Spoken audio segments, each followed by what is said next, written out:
Okay, I don't know if you can see me or whether I'm doing this right, but someone asked for a video on fitting the injection system on the old Zephyr motor. I've basically run through what I've done so far. This is just sitting here at the moment, it's not bolted down or anything. I've just got the bolts for that. I've run the fuel line back through this way, it's going to go down under the car. I've followed the original fuel line system along, I couldn't find anywhere else to run it. I've got all the wiring down here. I'll get the video camera in a minute and I'll show you. It runs across the other side there.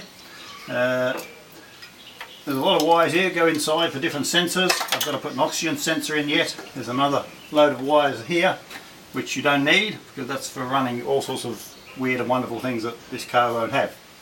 So basically it's just a Holley 350 base and quite a simple machine by the look of it anyway. Well, just dropped the nut. I'll just take it off and show you.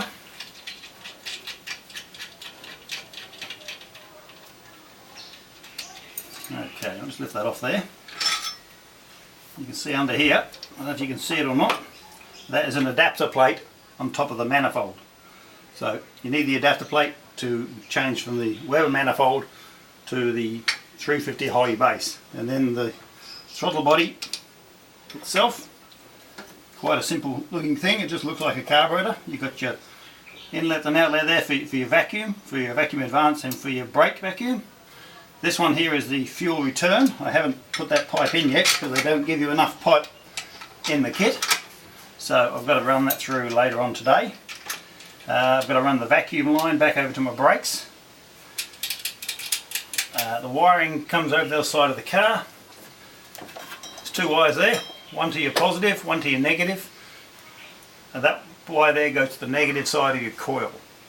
That is the only wires you have to worry about. There is another wire that runs inside the car, which is, I don't know if you can see, there's a little pink wire here goes inside. That goes to the ignition system. And hopefully, once this second line is on, I've modified the fuel tank.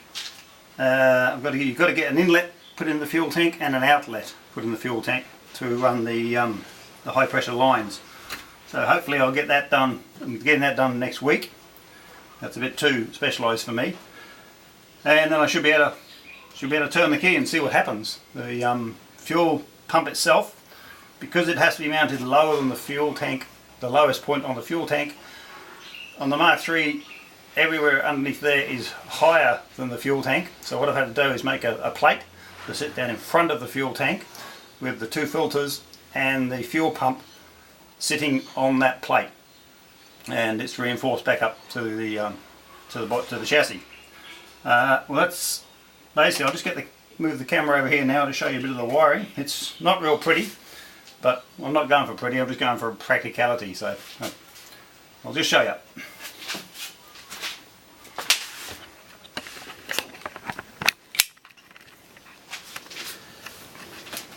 Okay, you can see the wiring go down there. You've got relays and all sorts of stuff down here. Relays and a 20 amp fuse. I'm running the wire down along the bottom there. I don't know if you can see that properly or not. It's not much light here. Up there and over to my battery. Like I say, the other wires go through there. I have got to figure out some way to connect a cable up to the accelerator, because the accelerator goes this way, whereas on the Zephyr one it turns that way. So we've got to turn that around, so I've got to find a way to do that. It's a 350 Holley air filter. What I'm hoping to do is get a base off an old 350 Holley and mount it in my original air filter, so when you look under the bonnet at least that part looks original. So quite simple really. I'll just show you a little video of the fuel pump. Excuse the wobbling camera. The car's getting filthy just sitting here. Okay, if I duck down under the car, look under there, there's an I've actually made an aluminium plate. The fuel pump's not on it at the moment. I probably will raise it up about another 15 mil, but that's going to protect the fuel pump and everything on the back there.